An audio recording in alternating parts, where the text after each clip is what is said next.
Assalamualaikum warahmatullahi wabarakatuh. Alhamdulillah wassalatu wassalamu ala Rasulillah wa ala alihi wa ashabihi wa man wala. La haula wa la quwata illa billah. Allahumma 'allimna ma yanfa'una wanfa'na bima 'allamtana wa zidna ilma. Allahumma inna nas'aluka ilman nafi'a wa rizqan thayyiba wa 'amalan mutaqabbala. Innahu waliyu dzalik wal qadiru alaihi. Amma ba'd. Hadirin dan hadirat yang Allah Jalla Jalaluhu muliakan, kembali kita melanjutkan pembahasan dari kitab karya Syekh Abdurrahman Ibn Nasir As-Sa'di rahimahullahu ta'ala yang berjudul Bahjah Qulubil Abrar, atau artinya penyejuk hati orang-orang yang beriman. Dan kita sampai pada hadis yang ke-10, yaitu tentang atau bertema berdakwah kepada petunjuk. An Abi Hurairah radhiyallahu anhu, atau beliau rahimahullahu taala berkata, An Abi Hurairah radhiyallahu anhu qala qala Rasulullah sallallahu alaihi wasallam, man da'a ila huda kana lahu minal ajri mithlu ujuri man tabi'ah la yanqusu dzalika min ujurihim syai'a wa man da'a ila dhalalah kana alaihi minal ithmi mithlu athami man tabi'ahu la yanqusu dzalika min athamihim syai'a. Rawahu Muslim.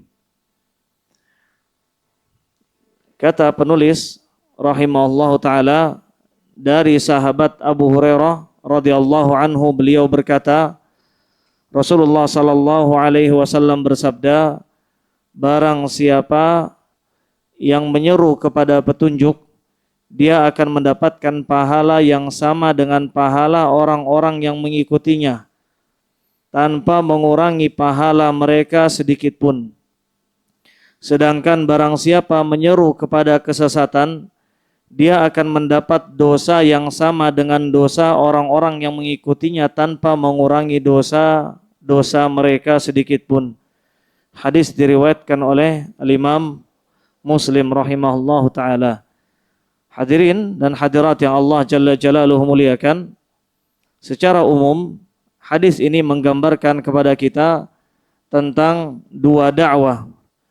Dakwah yang pertama, dakwah kepada jalan hidayah, dakwah yang hak, dan dakwah yang kedua, dakwah kepada jalan kesesatan atau dakwah dhalalah.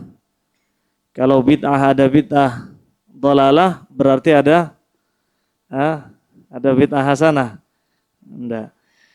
Kalau ini dakwah, ada dakwah hidayah dan dakwah dhalalah. Ada dakwah hak, ada dakwah batil, dakwah dhalalah. Dan di sini penulis rahimahullahu taala menyebutkan hadis ini dan hadis-hadis yang serupa dengannya terkandung padanya beberapa hal. Yang pertama, anjuran untuk berdakwah kepada petunjuk dan kebaikan, yaitu pada sabda Nabi sallallahu alaihi wasallam, barang siapa menyeru kepada petunjuk, dia akan mendapatkan pahala yang sama dengan pahala orang-orang yang mengikutinya. Kemudian kata beliau, yang kedua, keutamaan seorang yang menyuruh kepada petunjuk, yaitu pahala yang dia dapatkan serupa dengan pahala orang-orang yang mengikuti petunjuk yang dia arahkan. Yang ketiga, peringatan bagi orang-orang yang menyuruh kepada kesesatan dan penyimpangan. Yang keempat, besarnya dosa dan balasan bagi penyuruh kesesatan dan penyimpangan. Dalilnya, kata Nabi dalam hadis yang sama, sedangkan barang siapa yang menyeru kepada kesesatan, dia akan mendapat dosa yang sama dengan dosa orang-orang yang mengikutinya tanpa mengurangi dosa mereka sedikit pun. Ini yang kita kenal dengan istilah pahala jariyah, kebalikannya dosa jariyah. Jadi ada pahala yang mengalir terus-menerus sesuai dengan amal yang dilakukan oleh para pengikutnya. Sebaliknya ada pula yang dinamakan dengan dosa jariah. Maknanya sebagaimana kita bersemangat untuk mendapatkan pahala jariah, amal jariah, kita pun harus waspada akan yang namanya dosa jariah. Kata beliau rahimahullahu taala, petunjuk. Apa petunjuk di sini? Kata Nabi, man da'a ila huda. Apa huda? Siapa yang menyuruh kepada huda, kepada petunjuk? Sebelum kita membahas tentang pahalanya, apa itu petunjuk? Kata beliau, huda atau petunjuk adalah ilmu yang bermanfaat dan amalan yang saleh. Apa dalilnya? Ayat yang sering kita baca 17 kali sehari, surat Al-Fatihah, ihdinas siratal mustaqim. Kita minta petunjuk kepada Allah, petunjuk jalan yang lurus, yaitu jalan orang-orang yang apa? Siratal ladzina an'amta alaihim, yang Allah berikan kenikmatan kepada mereka, dan kita meminta perlindungan kepada Allah dari jalan orang-orang yang dimurkai. Siapa mereka? Yahudi, orang-orang yang Allah berikan kepada mereka nikmat berupa kemuliaan ilmu, namun mereka tidak menggunakannya untuk beramal. Ilmunya ada, amalnya nol. Mereka menolak dakwah para nabi yang disuruh kepada mereka. Adapun yang setelahnya adalah waladhdallin, dan kita berlindung kepada Allah dari orang-orang yang sesat. Siapa mereka? Nasrani. Bagaimana mereka? Apakah mereka punya ilmu? Jawabannya tidak ada. Tapi mereka punya yang namanya amal. Dan ini menunjukkan kepada kita bahwasanya Muslim mengumpulkan yang tidak ada pada Yahudi dan tidak ada pada Nasrani. Apa yang kurang dari Yahudi? Amal. Apa yang kurang dari Nasrani? Ilmu. Seorang Muslim memiliki petunjuk. Apa petunjuk itu? Ilmu yang bermanfaat dan amalan yang saleh. Dan ini maksud dari perkataan beliau penulis rahimahullah ta'ala. Petunjuk itu adalah ilmu yang bermanfaat dan amal saleh. Kata beliau rahimahullah ta'ala, setiap orang yang mengajarkan suatu ilmu atau mengarahkan orang-orang yang belajar agar menempuh suatu jalan dalam rangka mendapatkan ilmu, maka dia adalah da'i, maka dia adalah penyeru kepada petunjuk. Penyeru itu bahasa Indonesia. Bahasa Arabnya apa? Da'i. Kalau hadisnya di sini manda'a, apa artinya? Siapa yang menyeru. Maka penyeru bahasa Arabnya adalah da'i. Maka siapapun yang mengajak orang-orang menuju jalan ilmu, maka dia hakikatnya adalah seorang da'i yang nge-share pamflet kajian, yang ngajak temannya untuk hadir kajian, yang menyemangati temannya untuk kembali semangat hadir kajian. Maka orang-orang semacam ini adalah penyuruh kepada petunjuk, atau bahasa Arabnya adalah seorang da'i. Ketika orang mau mendengarkannya, mau hadir ke kajian, maka orang yang menyuruh itu pun mendapatkan pahala tanpa mengurangi pahala pelakunya sedikit pun. Ini maksud dari paragraf yang pertama. Dan di sini beliau mengutamakan yang namanya ilmu. Yang pertama adalah ilmu, nomor satu adalah ilmu. Sebagaimana runtutan yang disampaikan oleh Syekh Muhammad bin Abdul Wahab, barangkali antum masih ingat, dalam usul Tsalatsa. Beliau katakan al-ilmu, kemudian setelah ilmu apa? Al-amalu. Yang pertama adalah ilmu, kedua amal, kemudian yang ketiga ad-da'watu ilaihi, yang keempat as-sabru 'alal adza fihi. Itu runtutannya, tidak boleh dikacaukan. Memang runtutannya seorang harus belajar dulu, punya ilmu dulu, baru kemudian dia beramal. Setelah beramal baru kemudian dia berdakwah. Di dalam jalan dakwah ada yang namanya setan-setan dalam bentuk jin maupun manusia, dia harus bersabar. Harus 4 hal ini. Dan yang paling utama adalah ilmu. Tanpa ilmu maka seorang tidak bisa berdakwah.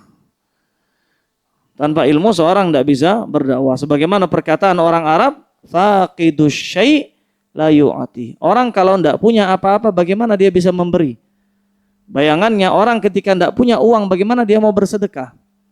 Orang ketika tidak punya warisan, bagaimana dia memberikan warisan kepada anaknya? Sama seperti itu pula. Orang ketika tidak punya modal ilmu, bagaimana dia berdakwah? Modal kopas, seperti kebanyakan kita, anak termasuk, cobanya tidak bisa. Dia harus punya ilmu dahulu. Dan tentunya ilmu setiap orang berbeda-beda.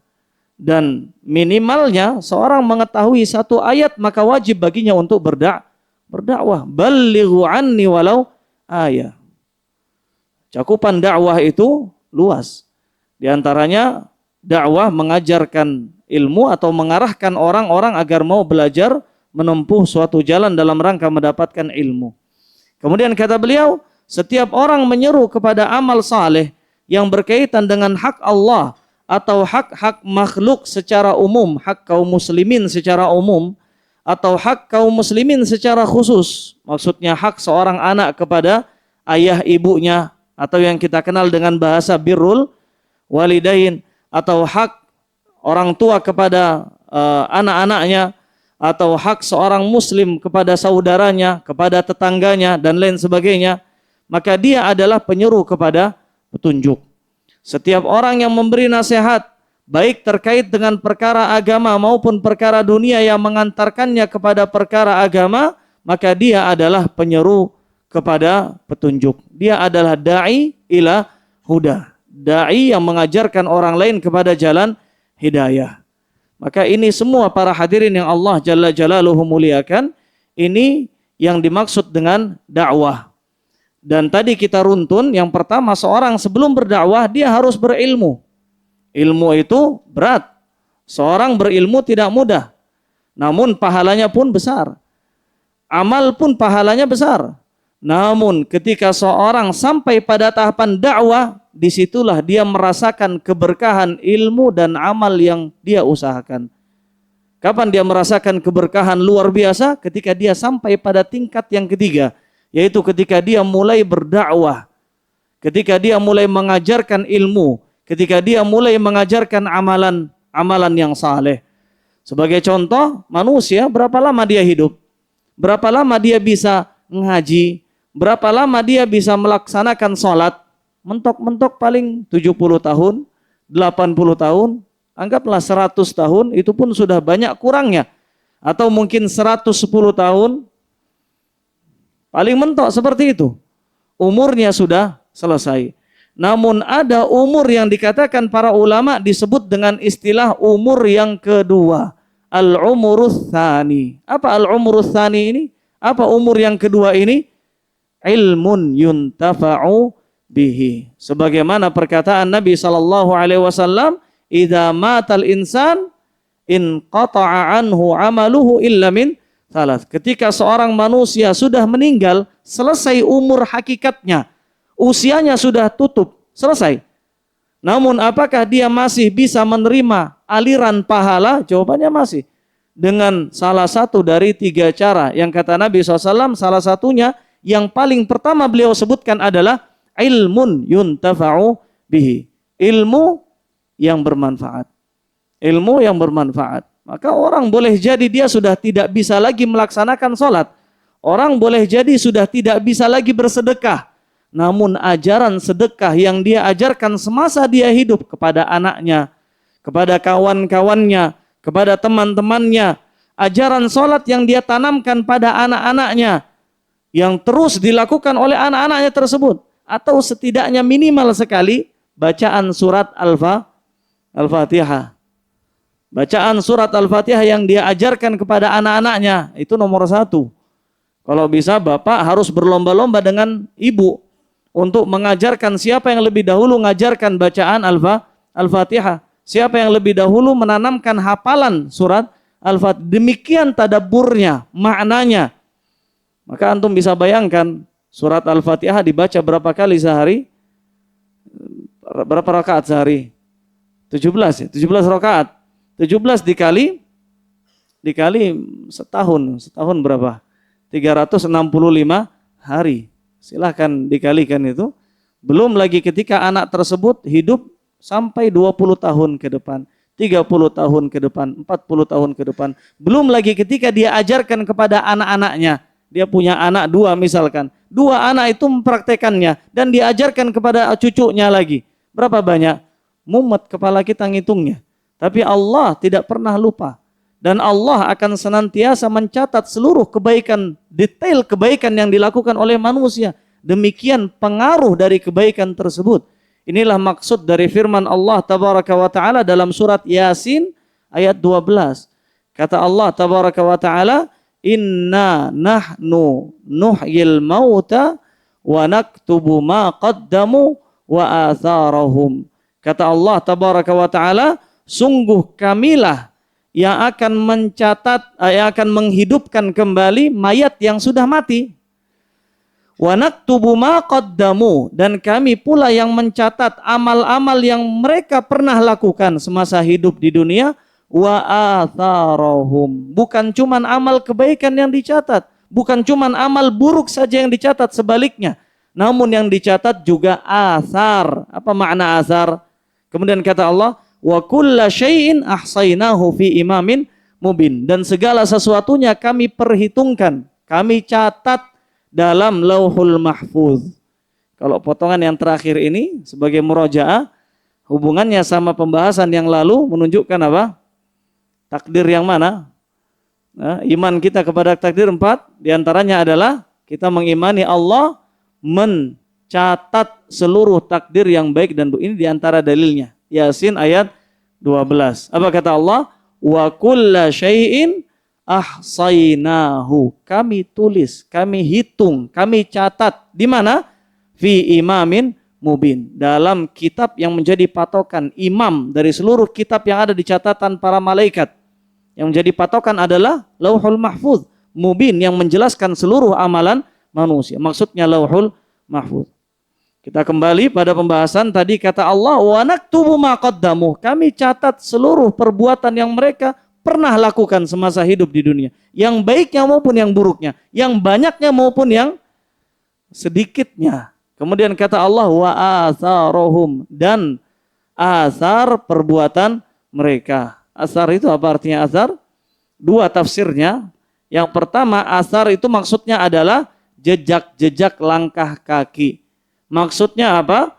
Proses seorang ketika beramal. Sebelum amal tersebut dilakukan, maka prosesnya semuanya sudah Allah Tabaraka wa Ta'ala catatkan. Makanya kata Allah kata Nabi kepada Bani Salimah, kabilah yang tinggal tidak di pusat kota Madinah, jaraknya jauh dari pusat kota Madinah. Tatkala mereka hendak ingin berpindah ke dekat masjid Nabi SAW, tentu dengan tujuan yang baik. Maka kata Nabi SAW, tetap tinggallah kalian di tempat kampung asal kalian, tuktab lakum atharakum. Allah akan catat seluruh athar. Apa athar tadi? Jejak langkah kaki, proses. Sholat di masjid dicatat. Langkah kaki kita semuanya dicatat sebelum mencapai masjid. Mungkin ada kejadian-kejadian di sana, ban motor kempes misalkan, dorong motor berapa meter nyari tukang tambal ban misalkan, belum lagi bensin habis dan lain sebagainya, itu jangan dikira tidak dicatat, semuanya akan dicatat. Maka kita bayangkan orang beriman itu ketika beramal semuanya adalah indah. Ya mungkin boleh jadi dilihat orang sengsara, tapi bagi dia itu kebahagiaan. Semuanya tidak ada yang sia-sia. Dan di antara tafsir athar adalah apa? Pengaruh setelah beramal. Kalau tadi sebelum beramal, yang ini setelah beramal. Setelah beramal ada orang yang mendengarkan nasihatnya, ada orang yang melakukan kebaikan yang ia arahkan, maka semuanya akan Allah catat dengan detail. Mungkin kita lupa, tapi Allah tidak pernah lupa.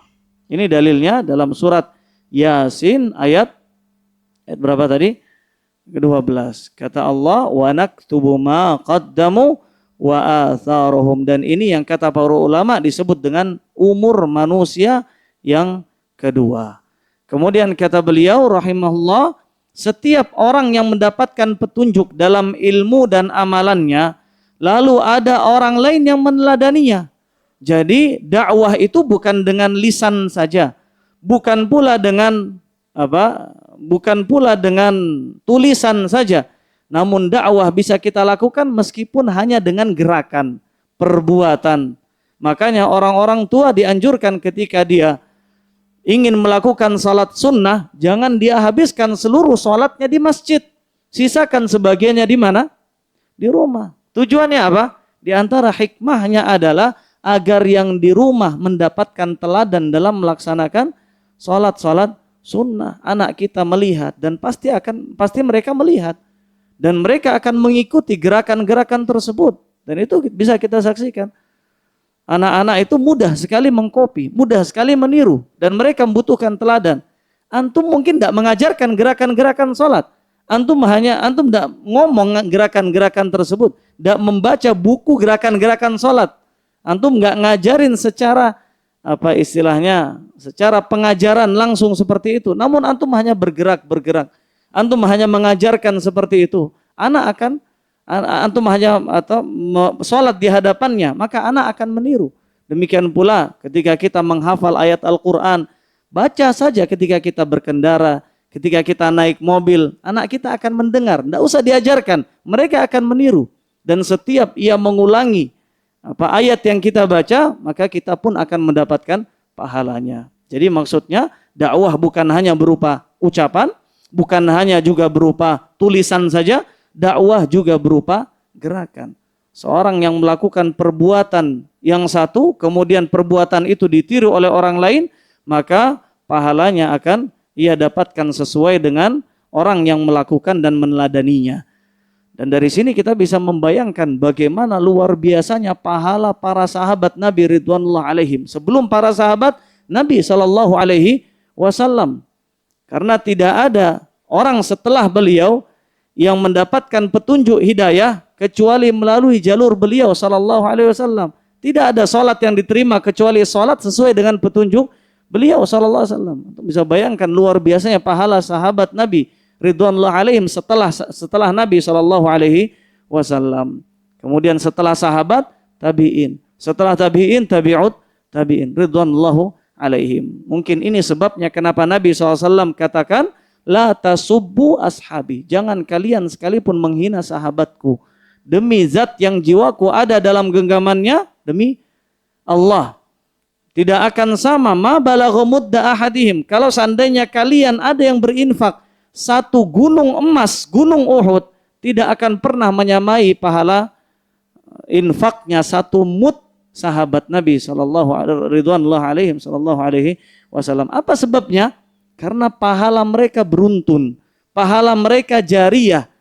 Bagaimana kita bisa membaca hadis Nabi SAW kalau bukan melalui perantara sahabat? Kalau para sahabat tidak ada, bagaimana kita bisa membaca hadis Nabi?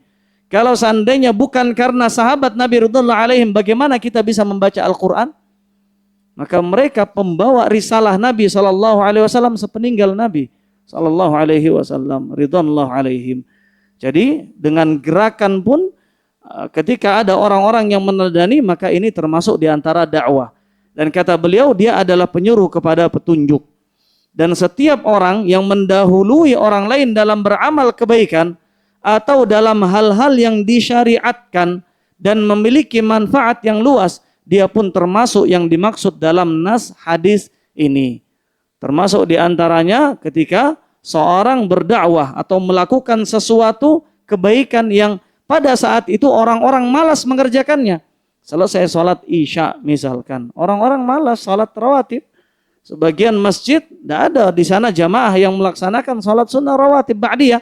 Antum yang mendahului. Ketika antum melakukannya, kemudian diikuti 2 orang, 3 orang, 4 orang, maka antum akan mendapatkan pahala orang-orang yang ikut di belakang antum. Ini maksud dari mendahului. Demikian pula dalam menghidupkan sunnah Nabi SAW. Ini pahalanya luar biasa besar. Demikian yang dilakukan oleh Syekh Albani rahimahullah. Tatkala beliau kembali menghidupkan sunnah-sunnah Nabi yang sudah padam, sudah tidak pernah kelihatan wujudnya. Di antaranya adalah khutbatul hajah. Khutbatul hajah. Tahu khutbatul hajah ya? Innal hamdalillah. Makanya terkadang ya kita bacakan khutbatul hajah dengan tujuan agar khutbah ini hidup terus menerus. Bukan hanya pada saat salat Jumat, namun juga ketika kajian. Pada hukumnya bahkan khutbatul hajah ini disebut dengan khutbatun nikah. Dibacakan ketika nikah. Dan berapa banyak pernikahan yang tidak dibacakan khutbatul hajah. Artinya sunnah ini sudah mulai padam dan beliau kembali menghidupkan sunnah-sunnah tersebut. Demikian sunnah-sunnah yang lain yang jumlahnya banyak sekali. Yang mati maka tugas kita menghidupkannya. Di antaranya apa? Banyak. Di antaranya ketika kita sholat, ada gerakan-gerakan sholat yang jarang dilakukan. Contohnya seperti duduk iqa misalkan. Tahu duduk iqa ya? Duduk yang kita duduk di atas 2 tumit. Ketika duduk di antara 2 sujud. Jarang orang melakukannya, di kampung antum lakukan. Apalagi antum dipandang sebagai seorang yang rajin ibadah. Dipandang sebagai teladan misalkan. Jangan sholatnya sama seperti mereka, jangan. Lakukan sesuatu yang berbeda. Tentunya sesuai dengan sunnah Nabi ridwanullah alaihim. Ada orang lain yang menghidupkan, maka antum akan dapatkan pahalanya. Berapa banyak sunnah yang mati hanya karena kita enggan untuk mempraktekkan sunnah-sunnah tersebut. Mati, banyak sunnah yang mati. Di antaranya jalan kaki dengan kaki telanjang, nggak pakai sendal. Mungkin orang lain mandang miskin sekali tidak pakai sendal. Itu sunnah. Itu sunnah. Di antaranya adalah ya banyak sekali sunnah. Kalau saya kadang sholat, kita kadang sholat, antum mungkin perhatikan kalau ada beberapa sholat, salamnya hanya 1 kali. Boleh enggak? Itu sunnah Nabi SAW. Sebagaimana salam 2 kali adalah sunnah, salam 1 kali pun termasuk sunnah. Tujuannya apa kita perhatikan? Jangan sampai anak kita nanti lahir di kemudian hari, mereka menganggap yang sunnah adalah bid'ah hanya karena orang tuanya tidak pernah melakukannya. Maka dahulukan. Antum dahulukan sebelum orang lain.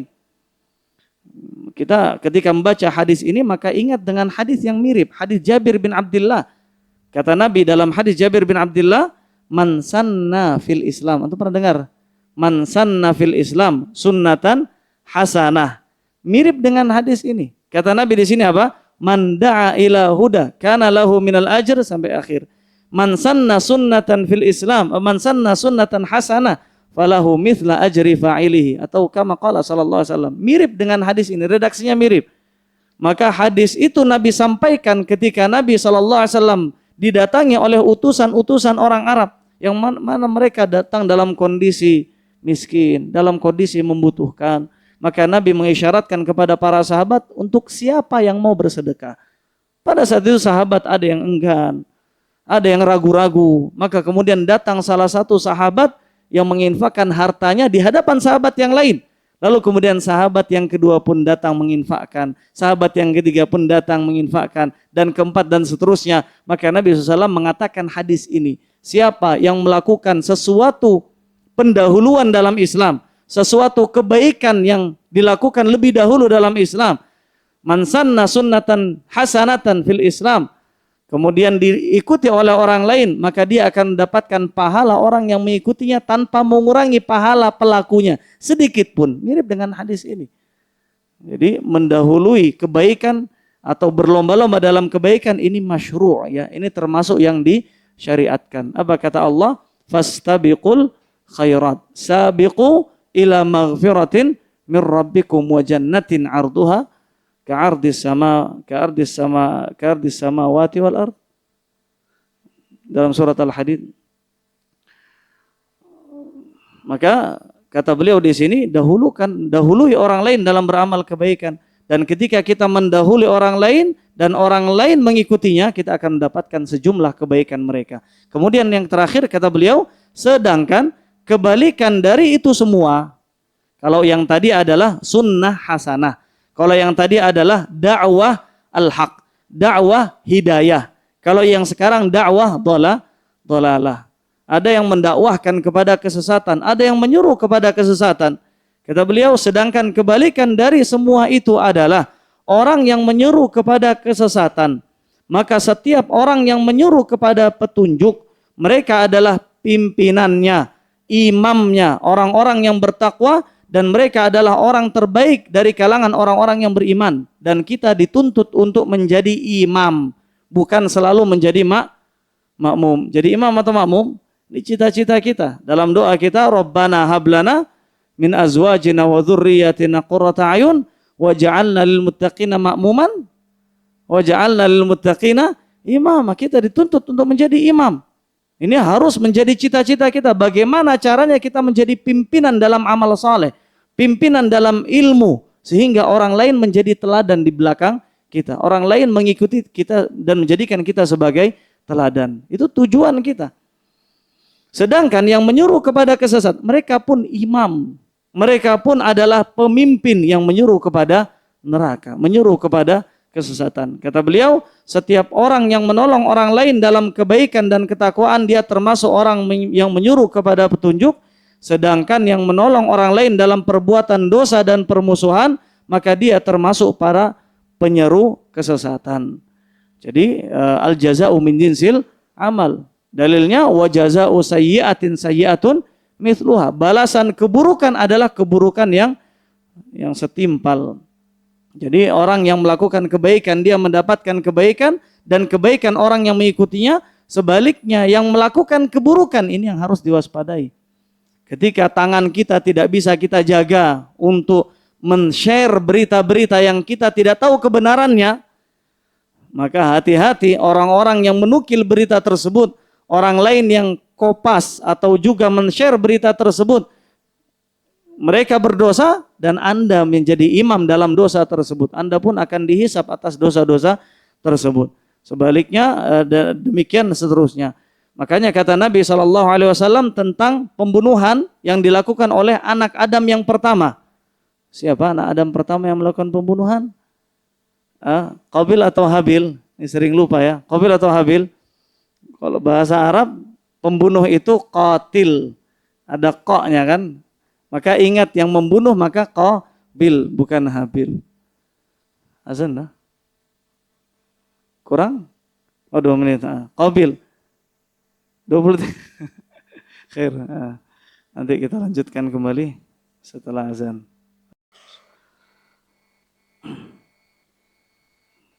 Nah, kita lanjutkan. Tadi kita singgung tentang anak Adam yang pertama kali melakukan dosa pembunuhan, yaitu Qabil, yang mana Qabil ini membunuh saudaranya Habil. Dan Nabi SAW bersabda, dan ini yang mengerikan, kata beliau SAW, la tuqtal nafsun zulman, tidak ada satupun nyawa yang terbunuh zulman dengan zalim, illa kana ala ibni adamil awal kiflun min damiha, kecuali yang menanggung dosanya adalah anak Adam yang pertama, maksudnya adalah Qabil. Li'annahu kana awwala man sannal qatla, karena dia yang pertama kali melakukan pembunuhan secara zalim. Maka antum bisa bayangkan dari zaman Nabi Adam sampai saat ini, bahkan sampai hari kiamat, orang-orang membunuh dan dosanya ditanggung oleh Qabil. Maka ini mengerikan luar biasa. Demikian pula yang semisal dengan itu, orang-orang yang melakukan dosa dan dia punya andil dalam dosa terbaru yang sebelumnya belum pernah ada. Kalau zaman sekarang zaman zaman teknologi ya, zaman AI ya. Ya mungkin ada orang yang mencoba membuat gambar yang kembali hidup misalkan. Antum pernah dengar laknat Nabi SAW kepada orang-orang yang musawwirin, orang-orang yang menggambar makhluk hidup. Maka ketika ada orang yang pertama melakukan perbuatan tersebut, kemudian dicontoh, ini menjadi sunnah sayyi'ah atau hasanah sayyi'ah, maka dosanya akan ditanggung oleh orang pertama yang melakukannya. Demikian pula dalam bab-bab yang lain yang mungkin dipandang orang remeh, ya seperti lampu merah. Saat-saat orang lain sedang taat-taatnya, antum tiba-tiba langsung ngegas melanggar lebih dahulu, orang di belakang antum ada 10 orang, maka dosanya kepada antum. Dosa atau enggak dosa itu? Dosa. Dosanya kenapa? Karena enggak taat kepada waliyil amr. Meskipun ini perkara yang mubah ya, namun ini sebab keteraturan masyarakat. Ketika kita melanggar, yang lain terjadi pelanggaran, na'udzubillah, maka dosanya kita yang menanggungnya. Makanya Syekh bin Baz ketika sempat ditilang gara-gara supirnya melanggar aturan itu, lampu merah diterobos, maka kata Syekh bin Baz, lakukan, taati, tilang tidak masalah, meskipun ini adalah mufti Mamlakah Arabia Saudiyah.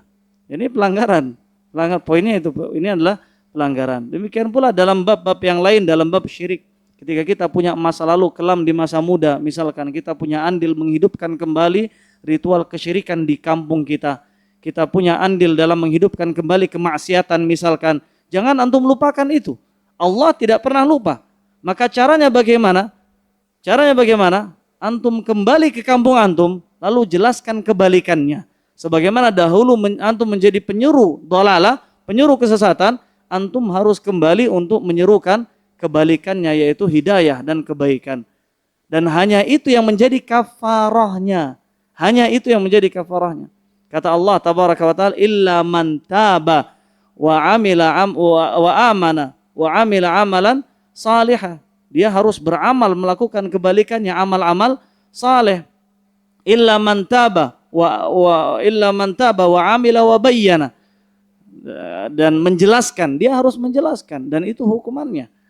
Kalau tidak menjelaskan, maka dia belum membayar kafarahnya dan dia akan dituntut atas dosa yang pernah dia lakukan.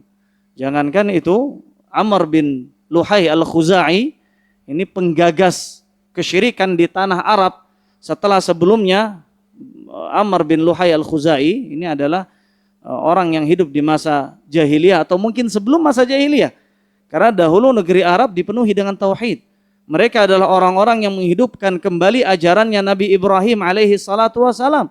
Sampai kemudian datang sosok yang bernama Amr bin Luhai al-Khuzai. Yang ketika ia berdagang ke negeri Syam, dia lihat orang-orang Syam ini punya cara ibadah yang unik dalam tanda kutip. Bagaimana ibadahnya? Ketika meminta, tidak langsung meminta kepada Allah, namun melalui perantara patung-patung. Akhirnya ia pun meminta sebagian patung itu untuk dibawa ke kota Makkah. Sehingga kemudian Makkah di kemudian harinya di sekitaran Ka'bah ada sekitar 360 patung. Orang-orang tawaf di sekitar Ka'bah beribadah kepada Allah dan beribadah kepada selain Allah. Sampai kemudian pada satu ketika Amr bin Luhai ini punya yang namanya ru'i. Ru'i itu semacam jin ya. Minta wangsit. Kalau di kita mungkin bahasanya apa? Khodam lah ya. Khodam, jin khodam. Dia pun diberikan petunjuk oleh, ini petunjuk kesesatan ya. Diberikan petunjuk kesesatan oleh jinnya. Diarahkan ke patung-patung masa lalu. Di zaman Nabi Nuh alaihi salam. Jarak zaman yang luar biasa jauh. Namun patungnya masih ditemukan melalui isyarat jin yang jin khodamnya Amr bin Luhai al-Khuzai. Patung-patung di masa Nabi Nuh ada 5.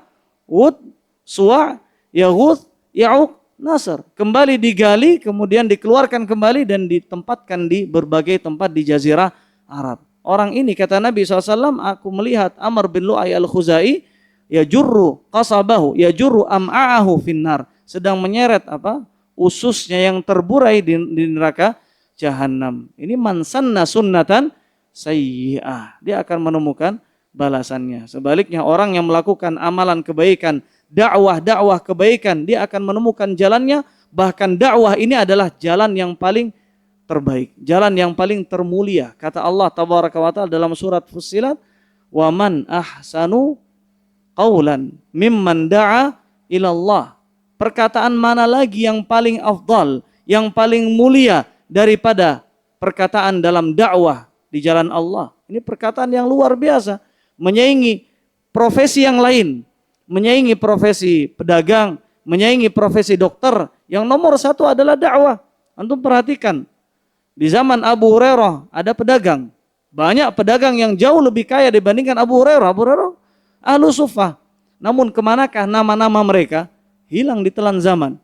Di zaman Al-Imam Bukhari, di zaman Al-Immatul Arba'ah, imam yang 4, Imam Malik, Imam Syafi'i dan seterusnya. Di zaman mereka ada pedagang, namun kemana nama-namanya? Hilang ditelan zaman.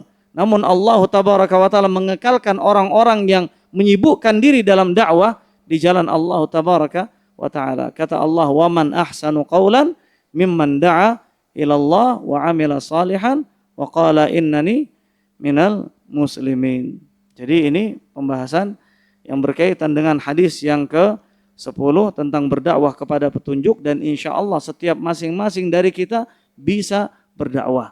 Ada hal-hal yang umumnya kita ketahui, diantaranya seperti sholat, diantaranya seperti merokok, Di antaranya seperti apa? Yang melanggar aturan-aturan yang umum kita ketahui, riba misalkan, kita tahu. Dan ketika kita punya kesempatan untuk melakukan amar ma'ruf nahi mungkar, jangan tinggalkan kesempatan itu.